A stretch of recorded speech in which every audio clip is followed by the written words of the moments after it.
down my spine, and there's nowhere I'd rather be than in the stir of the echoes, all through the ages, stories of greatness. And I'll never let go till I'm in the pages. Yeah, I'm gonna chase it. I wanna be right there with the heart of a warrior, right there where the pride and glory are. Time's come now. I wanna be right there in the mind of the fear, right there when the end is nearing. Time's come now. Bring me the fire, bring me the war, give me the ones I came for.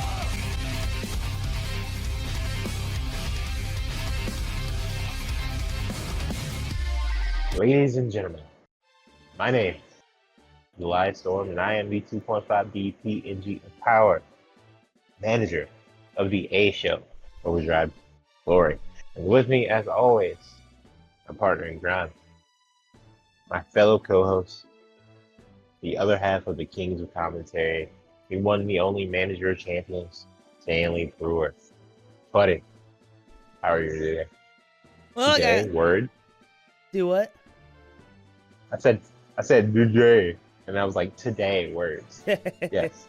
Well, that blunder cheered me up a little bit, but not gonna lie, I got a whole bunch of bullshit I gotta deal with over on my brand. You can gloat and say your piece whenever we get to that show. So, I'm a little tired today. A little extra tired. I got no sleep for a bad reason this time. But hey, sitting here riffing on your show, Mystery Science 3000 style, will cheer me right up. But with that being said, we have 2 tweets today, or whatever the fuck you call them on News Guy. Posts. We got 2 posts. Put 'em First up. from me. So Greg, do your thing. Let me just put on my reading glasses for a second. Oh, Elias, you're not that old. We're getting there. Don't 400 is tell the me new that. 1,000. Tonight's action will be intense. Hashtag Backlash Match numero tres.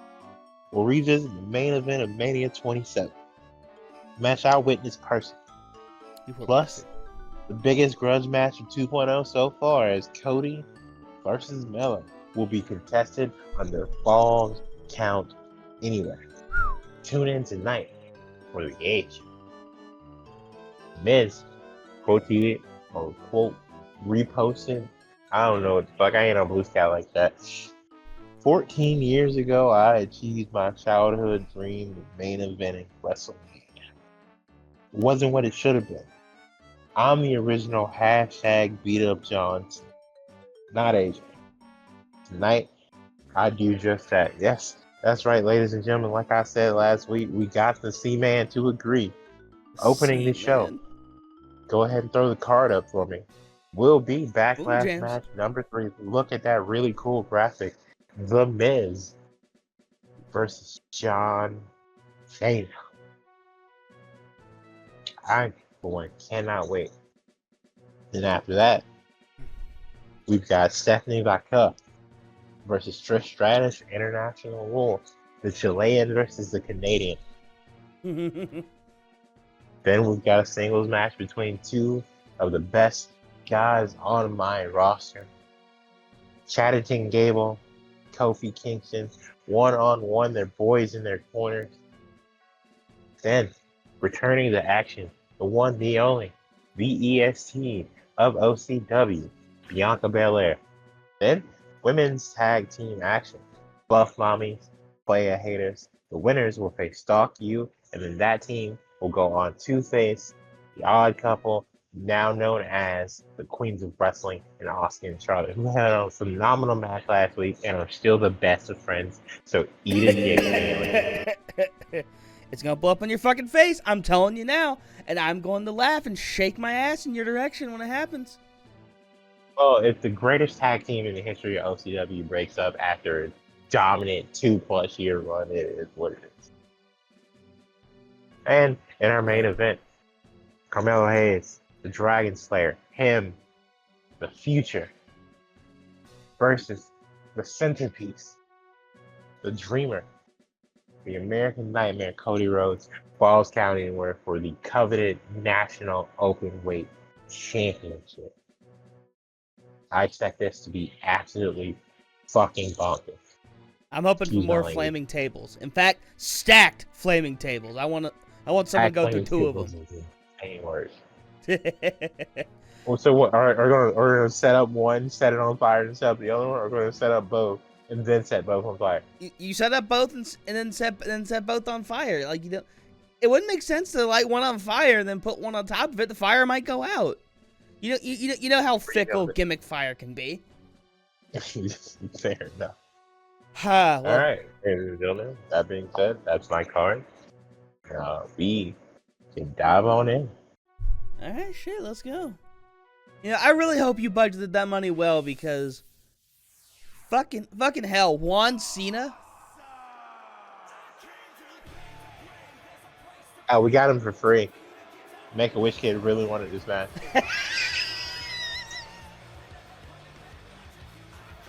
Holy shit. I love that foundation. Oh, well, here's a man who's now making his debut on OCW 2.0. I believe... Well, what was it? Contract expired? Oh! No, he was just in Hollywood. You know how Miz is. That is true. He do stay busy. But of course, Miz, a man who was a part of the first ever Overdrive World Championship match at WrestleMania Mayhem, ended up eating the pin in that match against Okada, taking the Rainmaker. You know, Miz is somebody who I'm sure, Elias, you wish would have had a better career, better accolades in OCW. But again, you know, the Miz, much like Okada himself, is someone who stays very busy, someone who's constantly on TV, constantly doing movies, kind of shows up when he can, and you know what? It's good to have a Hollywood presence like him. But now the big question comes up: who's a better actor, Miz or Cena? Cena. Also, this is Miz's second match on 2.0. You forgot he was in the Gauntlet. Oh, that is true. But yeah, since we haven't seen him before, said after the Gauntlet, Hollywood.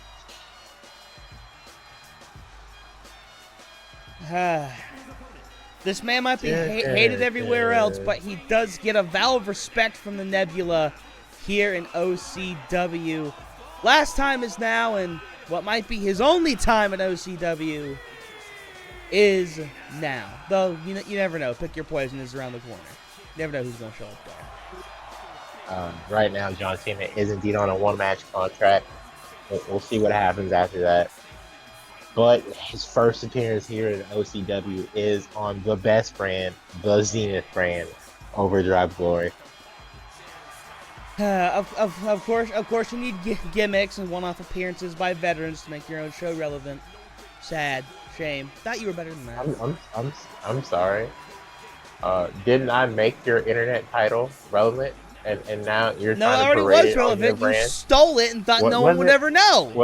What was it? Was it relevant? Why the fuck are you still bringing that up? It's done. It's back on my show. It's my problem now. No longer your problem.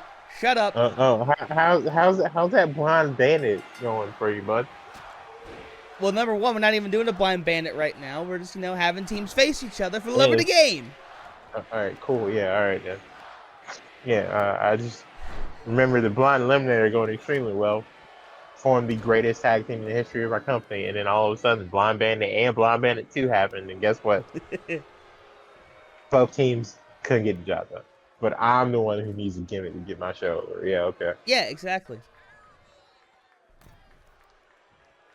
Shit, I had another joke lined up, and I completely missed it. But Miz off to a rip-roaring start. As Miz tweeted, WrestleMania 27. In his WWE 60 documentary or whatever it was, he recalls looking over at his friends who he watched Rock in Austin with and being like, man, we did it. We're here. And then he gets concussed. Oh, what a clothesline by Miz here. Middle rope. Elbow. A lot of pent-up aggression by the Miz in this match. Cena. Can you blame him? No, not at all. I mean, it's what I was saying, you know.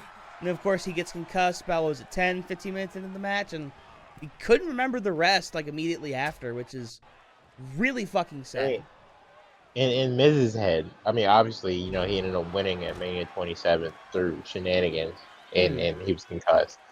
So he's never really beaten John Cena in Mania. Obviously, had the tag match with Maurice for John Cena to promote his engagement to one Nicole Garcia, aka Nikki Bella, and we all saw how that turned out. So I'm assuming he's pissed about that because he was right the entire time. Oh, stiff knee by Cena may have busted open Miz there. And Cena top rope. Cena with an elbow drop. We don't see Cena on the top rope too often, and he's going back up, maybe looking for that famouser he'd hit every now and then. Oh no! Top rope 5 knuckle. Miz is bleeding. Cover on Miz. 1, 2.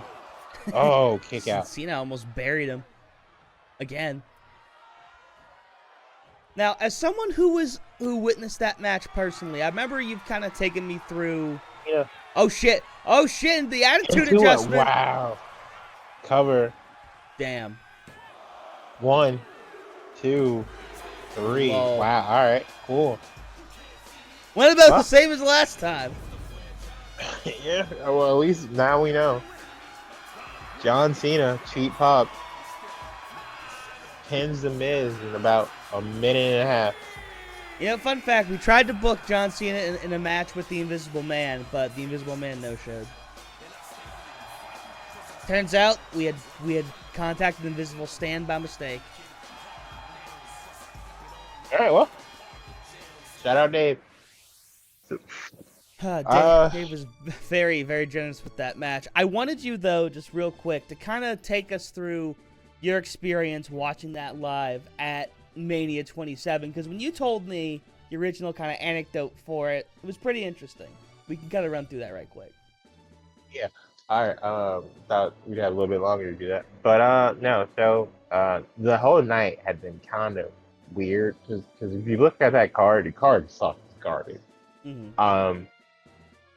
So I'm like, all right, cool. Well, it's Miz Cena. Miz has been on an absolute fucking tear. This should be pretty dope. Miz has a cool entrance. Cena has a cool entrance. Match kind of gets started. It's going decent, nothing too crazy. It's a Miz Cena match. It's not a 5-star extravaganza. The Miz takes this bump, and he doesn't get up right away. And I'm like, I don't know about that. And then you can kind of tell he's not okay. And then Rock's here at this point.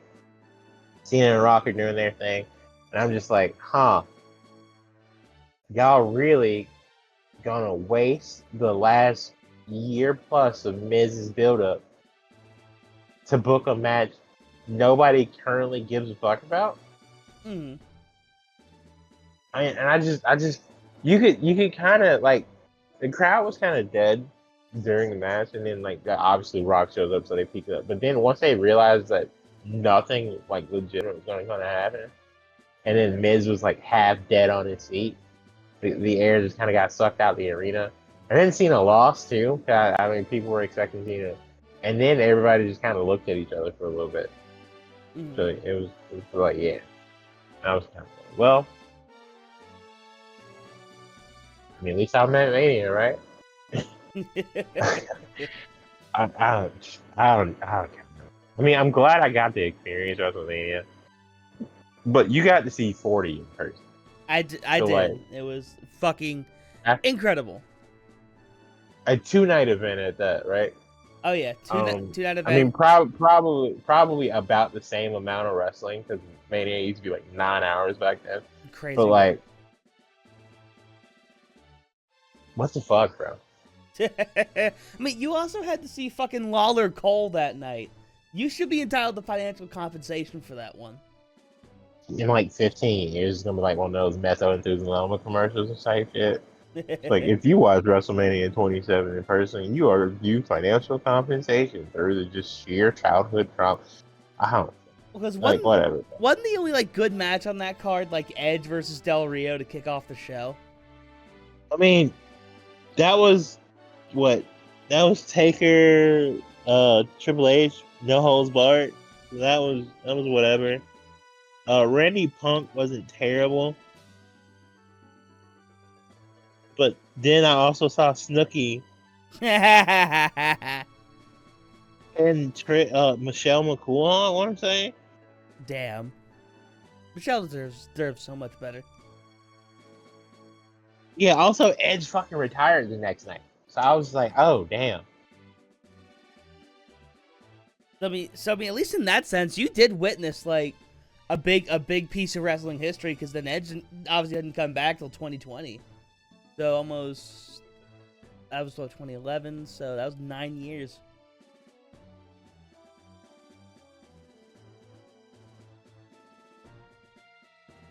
But yeah. Anyways, outside of Edge Del Rio, WrestleMania. That was also Sheamus, Daniel Bryan, fucking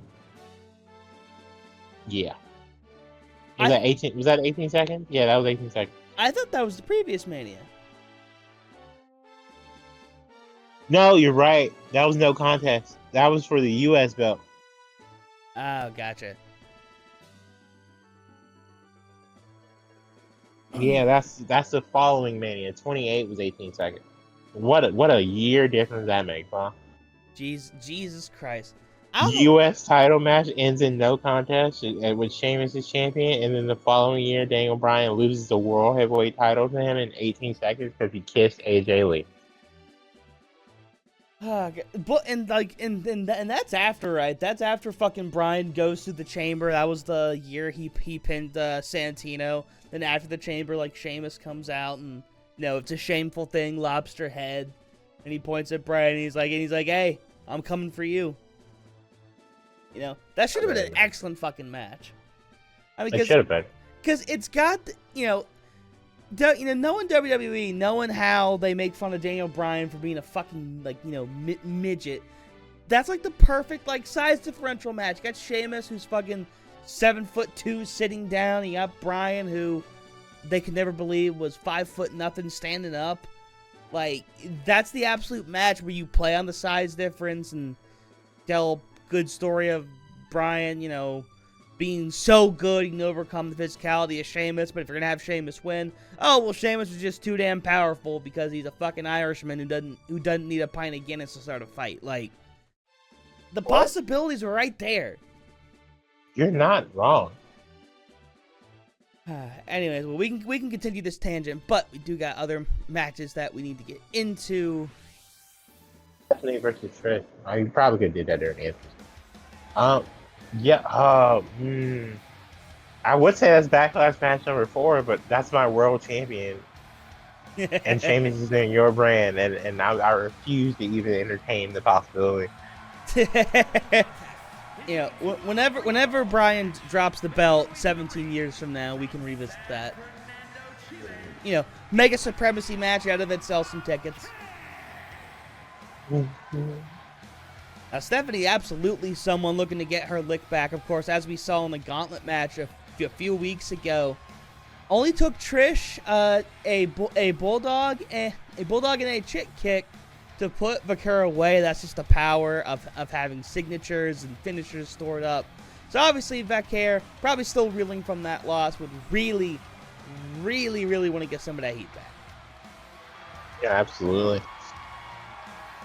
That was Stephanie's first loss in OCW.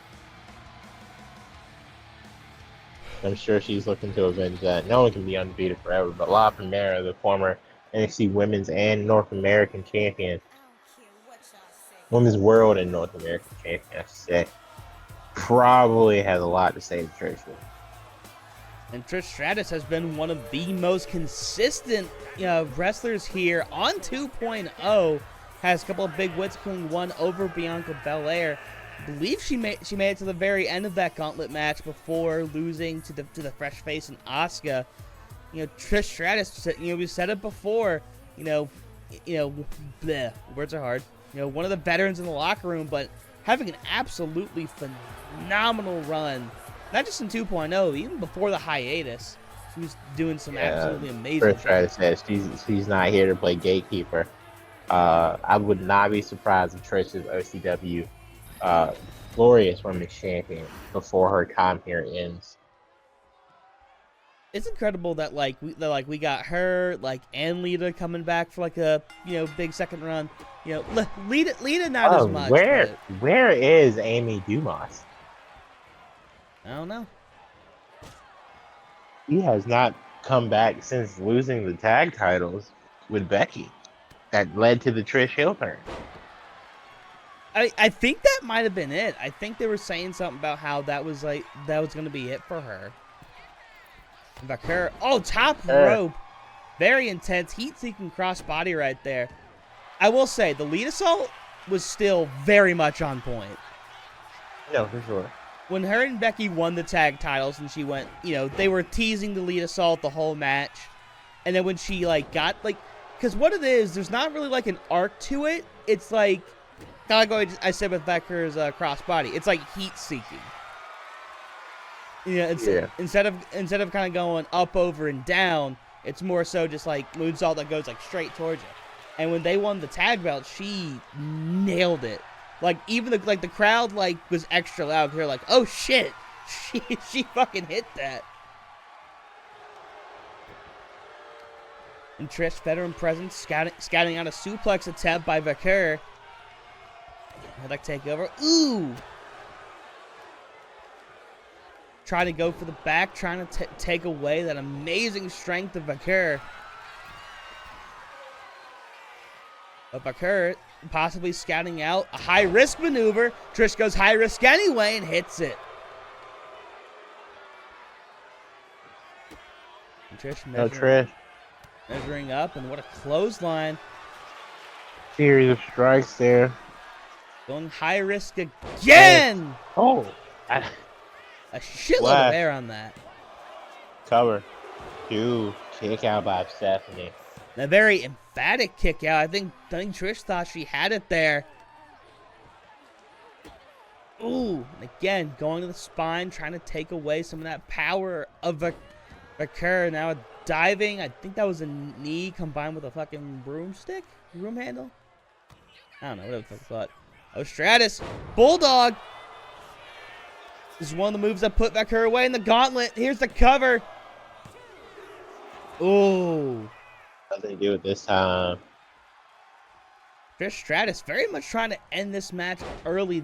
The absolute aggression and speed is something to be admired in the veteran Stratus. And Vaquer giving trouble. Oh! Misses. Vaquer scouted it this time. Neck breaker. And Vaquer hooks the far leg, trying to steal a victory. Oh, Trish had a 1. Nowhere near enough. And Vaquer, a good amount of experience, but in terms of OCW, still a rookie. I think slowly realizing just how much endurance some of the veterans here have. Another cross body. Well, glad to know that Vaquer's been going to cross body classes. Yeah. Now high rent district. Oh my goodness. Oh, and Vaquer almost had one there with the corkscrew moonsault. And the Nebula absolutely loving it, chanting, "This is wrestling." Indeed it is, and Vaquer again! 3 cross bodies! Our entrance music used to be Believer by Imagine Dragon.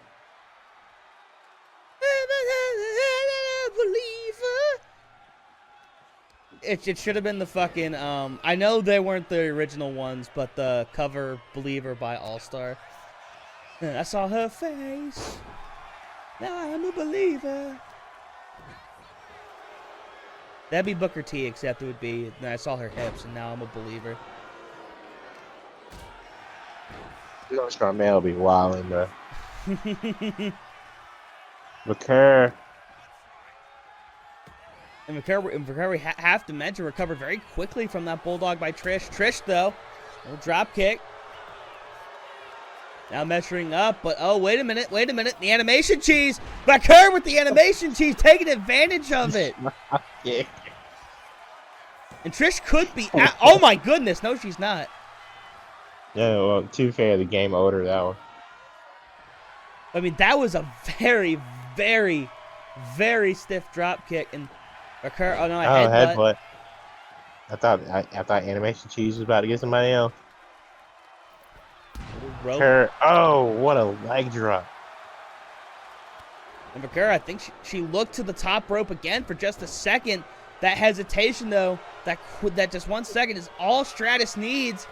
Now Stratus going up like Rents do once again. Oh, misses the elbow drop. Becomes top rope. But Trish dragged her down. Stratus again had that scouted out. In-ring IQ of Trish. I almost said Stratus. The in-ring IQ of Trish. Stratus. nothing to scoff at, and now. Sounds like a jobber name. Oh, Trish. Oh, she might be called for it. Stratus. Oh no, not Stratus faction. Yeah, no. Oh, I thought it was a DDT. No. Oh, my bad. 1, 2, 3. First fall goes to Trish. That's right. This is international rules. Correct. I forgot about that, but I'm glad we didn't forget about that when we went over it with the refs.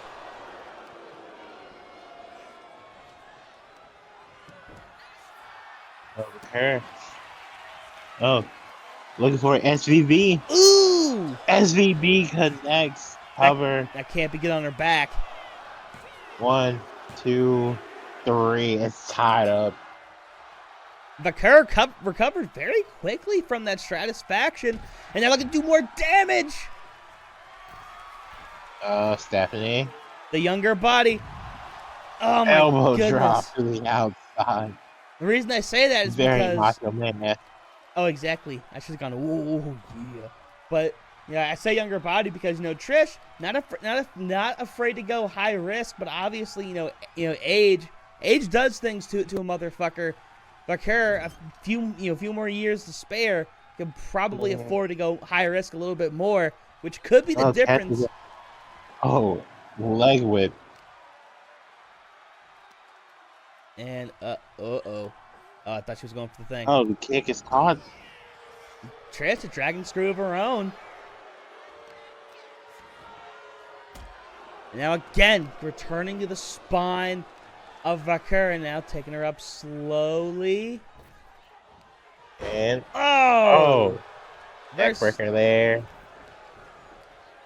Look kind of like a reverse snapmare. Nice whip. Into the ropes. A little bit of drop down. Miscalculation. Leapfrog into drop kick. Trish Stratus looking as fresh as ever as we enter the climax of this match. Oh, wait a minute. Oh, wait. I think Stephanie just no-sold the chick kick. I think she did, and now mounting a ferocious comeback. Chops back and forth. Oh, this is classic. Boom. Yeah. Boom. Yeah. And back and forth they go. A slobber knock like in the territory days. Into another SVB. Middle of the ring. Can Bakura complete the comeback? Uno. Just. Ooh. Kick out. I thought that might have been it, ladies and gentlemen. As Stephanie Bakura. She went as springboard in motion. There it is. Another cross. Cross body. Bakura's gone about as far as she can go. Oh wait, Devil's Kiss. The Bakura special. Oh. Fans counting along. Oh, Trish didn't appreciate that though. She did not appreciate that. Into the cover. Into the Jungle Boy special too. Wow. She steals it. Trish Stratus. Veteran move. First try. Absolutely steals one right there. Kicking out of an SVB, which is not an easy to do.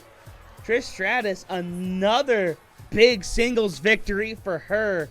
As assuming so, she moves up the card ever so slightly more. But great match between those two. And again, as I said, it was Very surprising. It was ultimately the veteran presence, the veteran instincts of Trish Stratus that won her that match. But shouts out to both women. Incredible effort on both ends. 100%. Honestly, I could see these two competing quite a bit more in the future, but for now, 2-0 to Trish Stratus. Next up, Chaddington Gable, who's currently on the injury list over in the alternate universe, will be taking on one Kofi Kingston. And of course, Chad Gable will be flanked by his two students, the current glorious tag team champions, the Creeds. American Made is finally in full force here on OCW Glory. Well, 3/4. With the belts? God, that's a universe question. But like, even when someone's joining someone else, they almost always have the belts. Are they set as the champions? Yeah, they wanted the fucking thing. I don't know. Again, that's a universe question. Yeah, maybe they're doing it to soothe the ego of Chad Gable, who despite obviously being a phenomenal athlete, has struggled a little bit in his OCW career. I mean, just not to mince words. Though recently did have a lot of success in the Grapplers Cup, making it to the semis before ultimately losing to Hook, who would go on to lose to Matt Riddle in the finals. So maybe with that maybe with that experience and probably riding high off a good run, maybe Gable can make some magic happen here. But kind of hard to make magic happen when you got these magical douchebags. The New Day in full force. Did you ever get a box of Bootios? No, I didn't. I don't like cereal enough, and I just felt like having an unopened box of cereal would be. I'd probably get like just a box. Like I can still get just a box. I might but I don't want the cereal. Mm-hmm. Yeah, I remember when fucking like Nintendo did like when like Odyssey and like I think Breath of the Wild came out, they did like exclusive cereals for those or whatever, and it's like oh, the cereal box is an amiibo. I think it was just like extra lives or some shit. But I imagine Bootios is like I imagine it's like a nothing special, just kind of like Apple Jacks or like. No, that's definitely Lucky Charms. Fruit Loops. Oh, that's what the fucking Mario Odyssey cereal was. Then yeah, it's just the weird brown pieces with like unique mushrooms, with unique marshmallows. Mushroom cereal. I don't think kids need that kind of trip, but Kofi. Kofi immediately coming out the gate hot. And of course, the Creed staring across from Springboard dropkick. Sitting across from one of the most well-established and well-accomplished tag teams in wrestling history, Kofi Kingston. In my opinion, greatest tag team in WWE history. Not even just to WWE, possibly one of the greatest tag teams ever. Kind of a shame we never got that New Japan run though. That would have gone dummy hard. Their WWE life. Well, Kofi's a lifer for sure. I think if Woods and E had gotten released, Woods would have gone back to TNA probably, and then we see from there. Big E probably. I don't know. I'm glad that didn't happen. And then E's obviously probably retired at this point. I'm more upset we just never got New Day versus the Elite. I don't care about anything else. I know we got the Street Fighter thing, which was really cool, but I wish there was a world where Forbidden Door 1 was WWE AEW. Mm-hmm. And I remember we were doing like fantasy bookings like for that at the time. Jackson's versus New Day would have gone absolutely hard. Because obviously both teams, great wrestlers, but also not afraid to do the wacky out there kind of comedy spots. And that's what made them so great. 1, 2 kick out by Chad Gable. And Brutus tried to get up to distract the ref, you know, the young... She wouldn't have trouble in paradise. Oh my goodness, already! Cover. Cena Miz Part 2. 2. Wow. And there goes Chad Gable. Damn! A very game Kofi Kingston. Why is... I don't know. This universe makes no sense.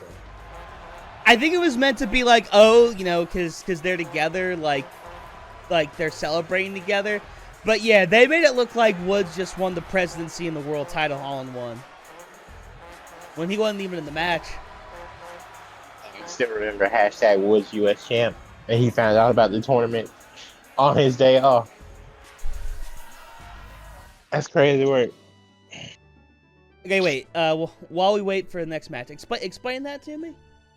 That So situation? they announced the US because I think it might have been Shin. I think Shin was US champ. Somebody was US champ at the time and got injured. So it's like 2017. So Jinder Mahal is still in the company, and they announced the bracket, and Woods is in the bracket, which everybody was like, "Why is it not like Kofi or E?"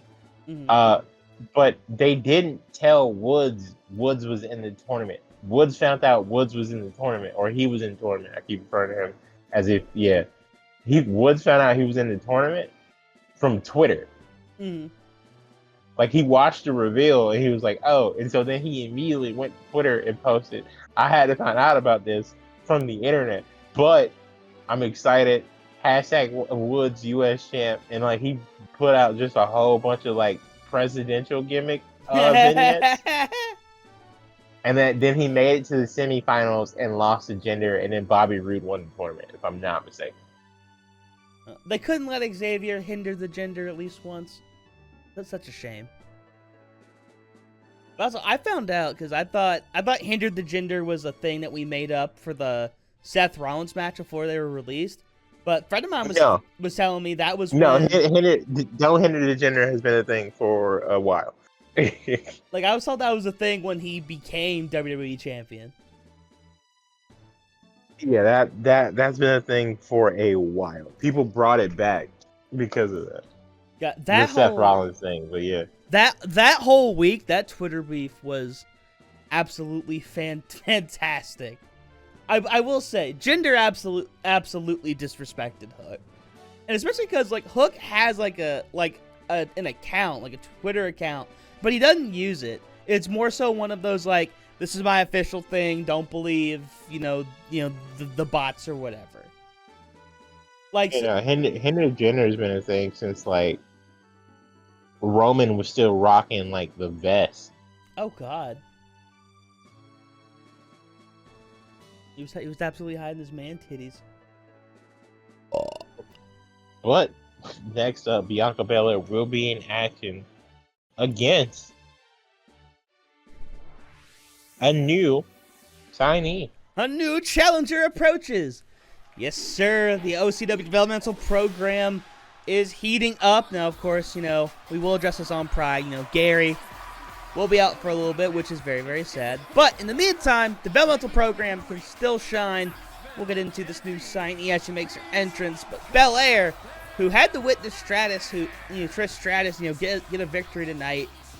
Belair is definitely someone looking to get some of that fire back. Looking to kickstart, a new win streak. Trying to find her way to the top of the card. As we say in OCW, it's all about momentum. No better way to get some positive momentum than with a pinfall victory, or beating the fuck out of somebody backstage. But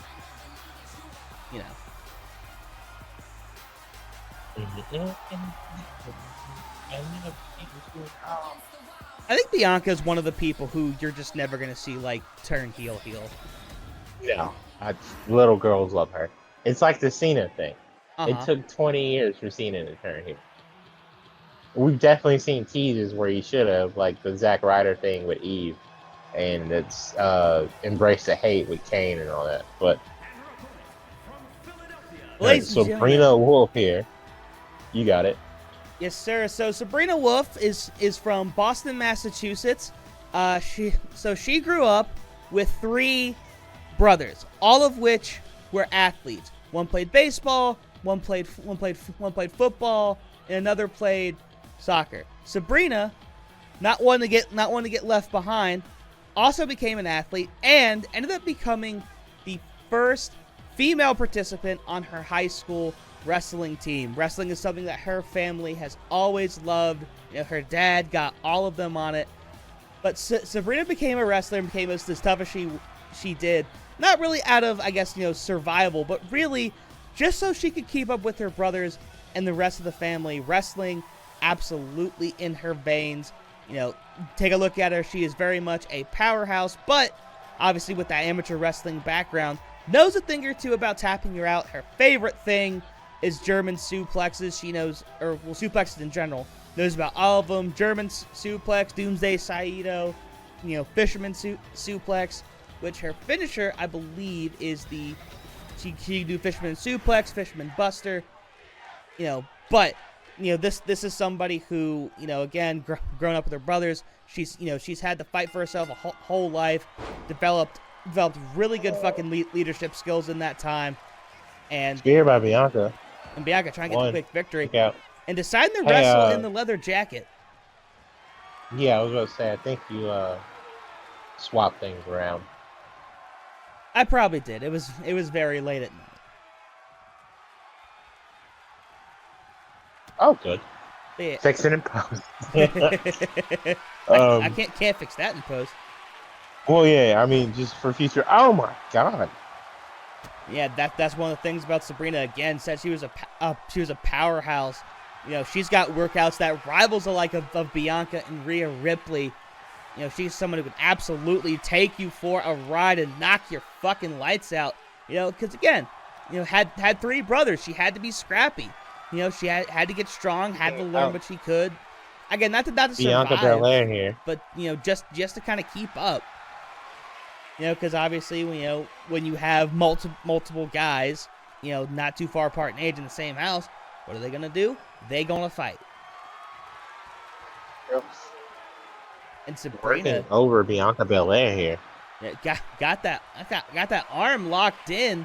Now Sabrina's go-to submission. She loves good Boston Crab, single and double leg, and also loves a good Fujiwara arm bar.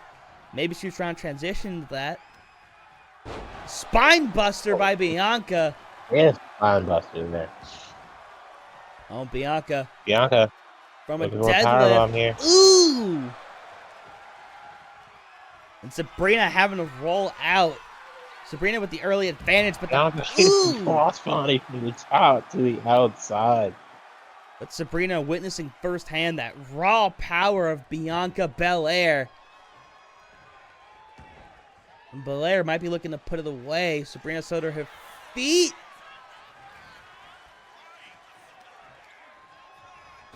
And Bianca into the ropes. Delivered some punches to the back. Now to the back of the neck and looking for... Oh, backbreaker. I thought she was about to hit the riptide, real talk. Yeah, that would have been funny. Bianca. Yeah, Bianca. Oh, stiff elbow there. Again, Bianca, looking for a victory, looking for momentum, not taking it easy on the rookie here. Diving crossbody. The standing moonsault. And that's it for Sabrina Wolf. Yeah, all right, well, great job, kid. Sabrina Wolf put in a solid amount of effort, but Bianca Belair told her she's not quite ready yet. Belair not even having to bust out the KOD. Again, that raw strength. Again, Sabrina in her own right, very strong, but probably was not ready for that strength of Belair. And Belair, a much needed victory here tonight. Swift and powerful, quickly working over Sabrina Wolf here.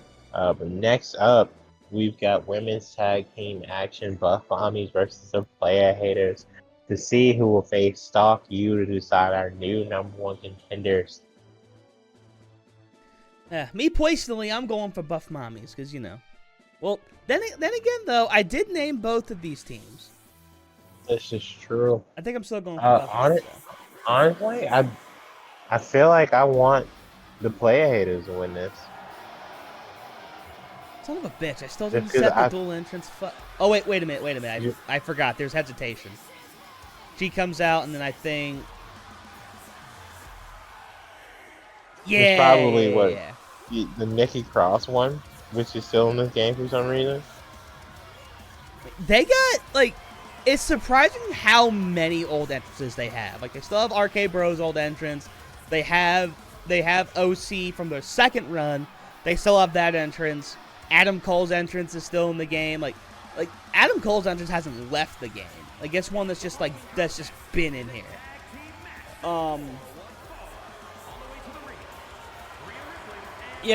It's crazy how much stuff is still like left over.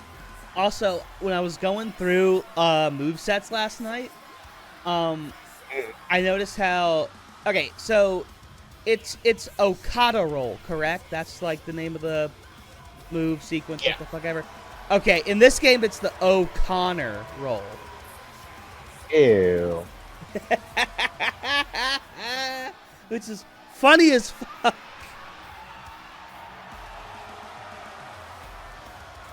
Buff Mami's, of course, riding high off of a victory over the Way a few weeks ago. Hoping to make it 2 straight and hoping they have a date with Stalk U. But getting by Evie and friggin' Jamie Hayter, that is a very, very tall task.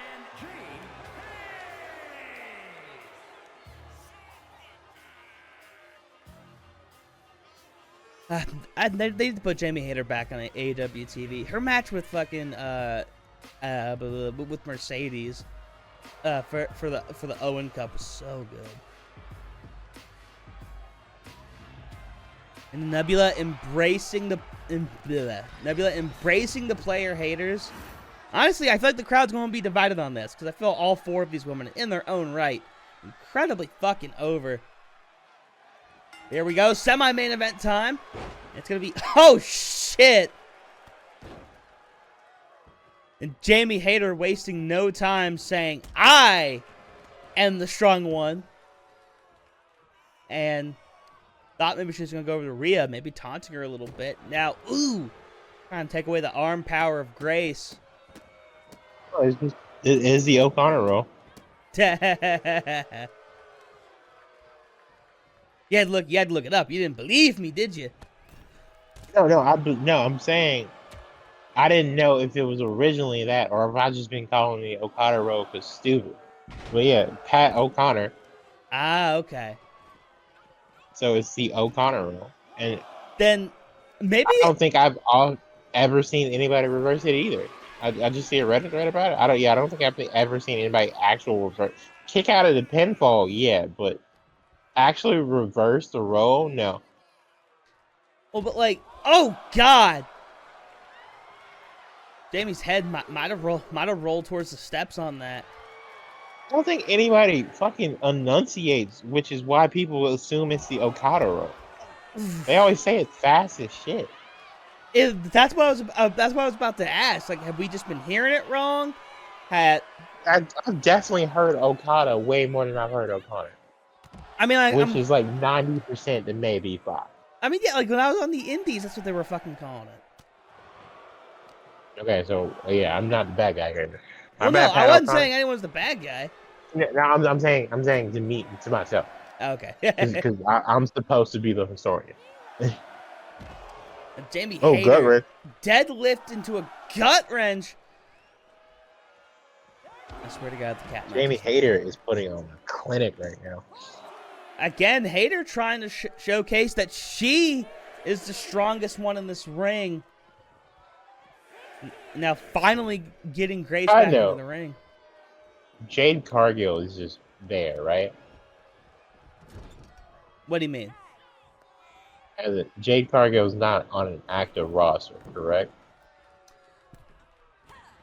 I think so. I think pre-hiatus we had discussions about where she would go, and then hiatus happened. Okay. Naomi is also persona non grata, right? Again, I think that's another one of those pre-hiatus like signing talks. I think we had come to an agreement on you getting Naomi. Currently speaking, neither of them is spoken for that, right? Yes. Okay. Just thought I'd give the Nebula a little insider baseball. All right. Plans are being made. Bet. Anyways, Jordan Grace now. Trying to go toe-to-toe with Dakota. So Ash / Evie. I'm gonna keep calling them by their government name. Or I almost said the S word, but I'm like, I'm black, I can't do that. I am not ACH. Freaking, I don't think I've seen him in a match since. Wait, who's ACH? Jordan Miles. Oh, gotcha. You do know who that is, right? Yeah. We've talked about it. You've showed me. Yeah.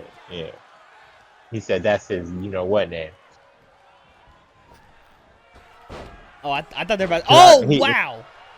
Oh, what a big boot there! Because he won the breakout tournament, cashed in, lost, crashed out, got fired, and then disappeared for like 8 months, and then I think he went back to the Indies, and then I haven't heard anything about it since.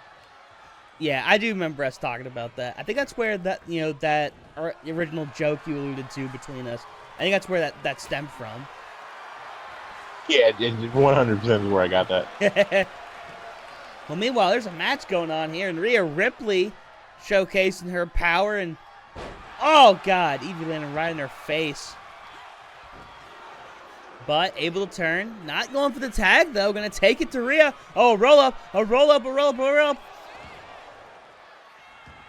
Absolutely no dice. And now Hayter having to duck out the way. Rhea, though, getting a hold of her, but Evie coming to the defense of her teammate. Now both of them trying to beat up on Ripley. Ripley now 1,000 miles away from her partner. And Player Hayters right now with the upper hand.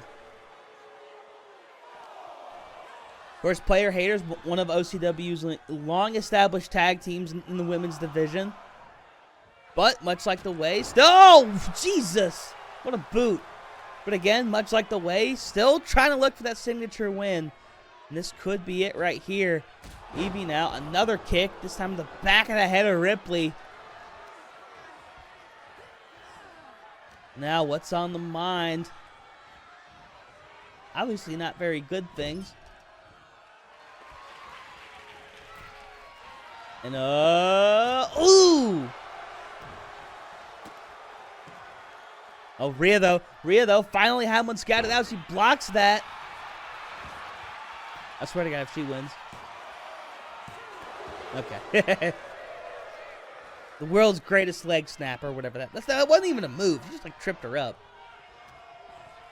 He hasn't had a match since 2024, and before that, he took a 2-year break. So, to me, excuse me, retired. Bless you. Thank you. But now Hayter, probably the freshest woman in the match, coming back in. Now she's going on with Ripley. Ooh! And a duology. A trilogy of backbreakers. Jamie Hayter has been tremendous. But Jordan Grace gets that free breakup. Now Hayter, stalking, waiting, commiserating. Ooh! Could Have be you heard it. that? Oh no! Almost it. Rhea Ripley kicking out. Instincts kicking in. But now a deadlift into a carry, into a press, into a showboat, and into a fall. Oh, and Jordan Grace making her pay for it. But, you know, have you heard the concept that 2 seasons in a row somebody talking negatively about you, and 3 of them they're talking super shit? You said what, 3 seats in a row? Sneezes. 1 sneeze, somebody's talking about you positively. 2 is negatively. 3 is like super bad talk shit, like gossip, like multiple people. I've never heard that, but I like that. Yeah, it's like an Eastern thing. Now what if Is it's that- like more than 3?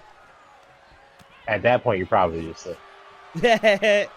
My record, I think I sneezed like 7 times, like consecutively. God dang. And- They were planning your murder at that point. Well, that was in high school, so they fucking failed. And/or just haven't carried it out. And Rhea Ripley isn't here. Ripley, Spear Maroon. Maybe they just gave up. Rhea. I mean, I don't know why. I'm, like I Scott don't know. Steiner, I'm not a hard man to find. Well, maybe they just didn't want to go to prison. That's the only thing that stopped Cornette from murdering Russo and like at least 5 other people.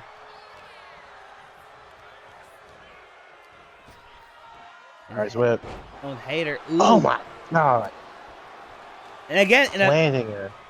in a match against two of objectively the most powerful women in OCW, Jamie Hayter showcasing that she equals them on strength.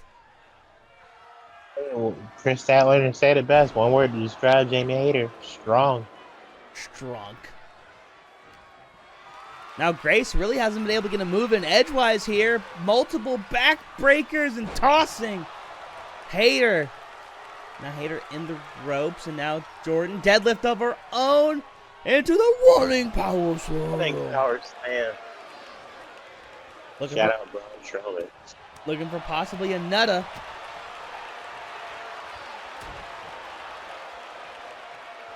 They're lifted up, and a little twisty action. Grace not letting up, and now Ripley gonna come in, try to get some revenge. And Dakota Kai is not on the apron.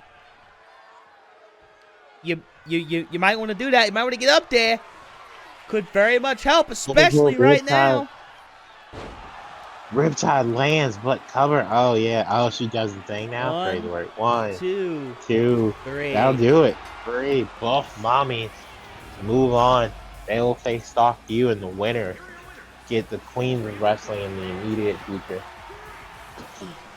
What a win by Buff Mommies. That makes 2 straight for them. And that match with Stalk You looming over the horizon. I'm sure they're watching in the back. That's going to be a tough test for Stalk You, I'm not going to lie. Not just because of the sheer, powerful force that is Ripley and Jordan Grace. But again, momentum is a hell of a drug, and it's one hell of a thing to have on your side. And Buff Mommies absolutely have momentum on their side. I don't disagree. The women carrying the show tonight. But now, I mean, they're doing it for WWE right now, so. yeah, well, now in our main event, this is the first time we've seen Cody Rhodes, in a ring in a couple weeks. But obviously, since that mugging in the parking lot, where Carmelo Hayes says he was returning the favor, we still have no physical proof outside of the boots that it was Cody. But I have to believe Melo in this situation, which is how this match came to be. I assume we're here from one or the other after the results of this match next week. But for now, it's the champion versus the challenger, the future versus the present, and the hopeful versus the fulfilled. As you mentioned, as a cat crawls across my portal desk. As you mentioned, this is our first time seeing Cody Rhodes in a ring since he lost his one-on-one openweight title match a few weeks ago, which, if we're led to believe, is what led to the vicious parking lot assault, and then Carmelo coming out next week and saying, hey, it was exactly who you think it is. I'm going to return the favor, and then return the favor tenfold. Oh, wait, hold on. We got to do the thing. Wait, okay, it's not there yet. Yeah. You gotta get lyrics first. Crowd is here about to blow. They told me to start your show. Out the curtain, the lions go up. Hey, moment of silence. Cody's All right, cool. still playing in the crowd as if nothing happened.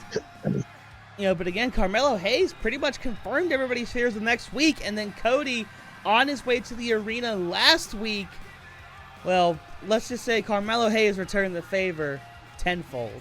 Putting Cody Rhodes through a flaming table On off top the of an top of ambulance. an ambulance. The fact Cody appears to be in decent shape right now is insane work. But we're gonna leave that to those good old Rhodes genes. It's not the first time he's gone through a table at least. One that's on fire. I still think about that spot. Like, it's because that was the match with Andrade, and it was just like when you put someone through a table, you want them to kind of go through the majority of the table. There were several moves he could have done instead, but it is what it is, right? He mentioned it. He was like, yeah, it just didn't go over. It's going to see what happened. But someone who so far has had Cody Rhodes' number, it is him, your second ever national openweight champion, a man who defeated Daniel Bryan, or no, that's his dead name, Bryan Danielson, on the inaugural OCW 2.0 show. Carmelo Hayes very much has been the face of glory in the 2.0 era. Him second to nobody, and so far he has absolutely been second to none. I mean, look at him. We got the bright lights. We got the smoke. You know, anyone who has smoke is instantly over. You know, sure, Cody's got the pyro, but he paid for that himself because he can't not have his pyro. Yeah, good point. And the Nebula. Carmelo Hayes, one of the youth movement leaders here, leading the charge, saying that he's not going to let a veteran get in his way. And now he has the opportunity to prove it and he got his payback, but now it's time to prove that Cody, in his opinion, does not belong in a ring with him. That's to be said, this is Falls Count Anywhere. They could take this all the way out to the parking lot if they really wanted to. Weighing in at 220 pounds, the American Nightmare. And for as tall as Cody is, he's just barely above cruiserweight size. Yeah. That's that swimmer / runner shape. It would be really. Cody was like a tri-sport athlete in high school. I will say it'd be a very like Vince McMahon thing to have to bring back the Cruiserweight Classic and then be like, oh, Cody Rhodes is in at like 215, he qualifies, and they just have Cody just tear through everybody. It's like an even worse version of Drew Gulak. Oh god. And Cody looking at the belt that was the prize in the tournament that bared his father's legacy. And, you know, the reason why, my theory for why Cody is so angry and why he's, you know, been taking his frustration on Hayes is because Cody, it's no secret, because I make fun of you every time, Cody's had a very rough go here in OCW. You know, he lost the first ever World Championship match. Oh, Jesus Christ, Carmelo Hayes. Carmelo Hayes. Cover one. Kick out. Carmelo Hayes couldn't belt the ass. Showing he's not fucking around. But yeah, Cody, you know, loses the first ever Overdrive World Championship match. Comes gut-wrenchingly close to winning the Dream Open, but ultimately loses in the final moment. Moonsault by Rhodes of his own. Of course, loses to AJ Styles in the finals. Then now, in 2.0, to finally get that openweight title match and lose to Hayes, and Cody acting he's got nothing to lose. Cover. And Ref, what are we doing here? I think he was caught in the ropes. I just see the ropes moving. Cody grabbing a chair. Falls count anywhere, so of course, no disqualification rules. Very, very interesting choice that Cody Rhodes is the first person to grab a weapon here. And Rhodes just standing over Hayes. Standing there menacingly. I think this is a universe thing, because, yep. Uh-oh. Cut! That's a great video game. And ladies and gentlemen, we are back, and they are now... Cody with the Bionic with the bionic Elbow. cock thrust. Shout out Dusty. Cody Rhodes. Oh, no way. Tiger Driver? No. Oh, what a powerbomb, reversal, but though. Counter. But then Reversed by Cody. another counter by Cody. Running into the invisible wall. Oh, God. Can y'all please just go towards the fucking ramp or something? Now Hayes with a swinging neck breaker. That's going to start influencing matches because at that point, running through the invisible wall is like giving them a chance to counter easier. So that's But, like, stupid. I swear it's not a thing for every match. Oh, wow! And Hayes looking for the win. 1, 2, Ooh. kick out by Cody. Like I said, it's not a thing for every match. I don't know what the fuck it is.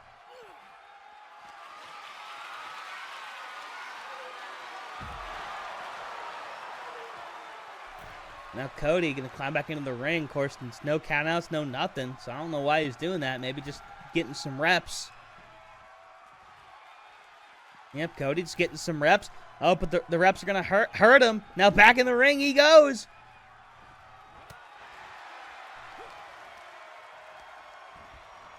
Now Hayes puts Rhodes into the corner. Oh, picks him up. That's a big man to pick up. Slams him down. Now the high rent district where Hayes excels. Telling Cody to get up. Does he go for the move? Ooh! One of the best arm drags you will ever see. A spear! A spear! No. Now the cover, referee in position. Cody at it too again. Kicks out. But a great, great move by Hayes. And ooh, into the steel steps. The unforgiving golden steel. And Hayes looking for counter. something.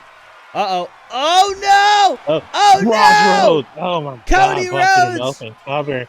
For his dad's legacy! Oh, 2. Hayes is out! Oh, Melo kicks out. Referee had to vault over the steps to get in position, and that might have given Hayes the extra second he needed. We've seen Carmelo hit the first 48. Cody kicks out. Cody hits the crossroads. Melo kicks out. Oh, but there's a kendo stick. Cody swinging for the fences. And of course, if you remember, Cody showing off after a sledgehammer shot was what cost him the Overdrive World title initially, but now Hayes trying to come back from Singapore. Kane, oh no! No, he mistimes it. Cody Rhodes gets out the way. And now Rhodes, the most devastating move in all of professional wrestling! 2, 3. You gotta be fucking shitting me! Cody Rhodes in the most heel way possible! Oh my. He fucking Cody Rhodes. does it! Finally finishing a severe chapter in the story. A chapter that went 25 pages too long. Cody Rhodes absolutely steals a victory here. And Cody Rhodes wins the title that was made in his father's honor. And he's clutching that thing tightly. You know he's wanted this for such a long time. But the method in which he did to accomplish it, little sussy boy to say the least. You know Carmelo Hayes is going to be invoking that rematch clause sometime here soon. But for now, Cody Rhodes, your third ever National Openweight Champion. Some of the greatest champions in the history of professional wrestling like to say, a win is a win. And Cody Rhodes finally gets the job done. I mean, in his defense, he did kind of beat the shit out of Melo. They both did. No, it's not like yeah. But yeah, a surprise roll-up was definitely not the way I thought this would end. But I mean, honestly, after everything Cody's been through here in OCW, that seems poetic. Well, you did it. Your first overall draft pick finally did something with his life. Congratulations, Elias. Like his win record in OCW is like 96%. But this is his first championship. It's not even a world title. Seth Rollins has held the world title fucking twice. Well, that's cool for Seth Rollins. Yeah, it is cool for Seth Rollins.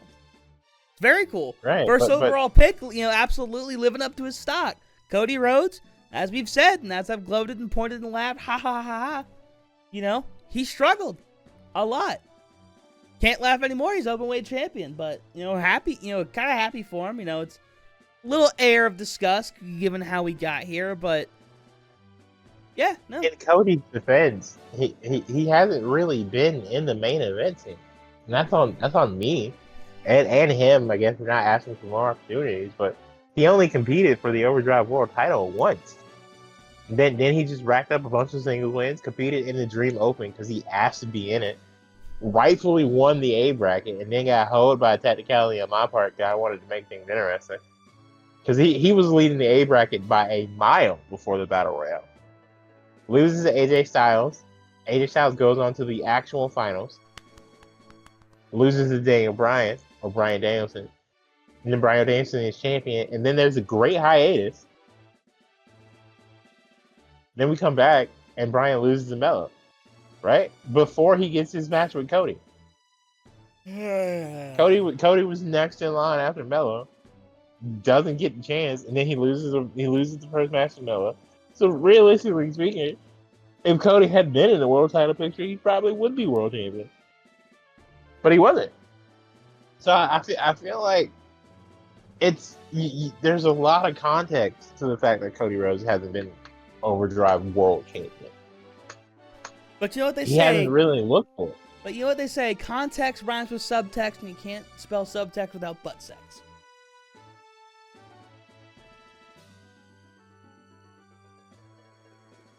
Yeah. well, regardless of how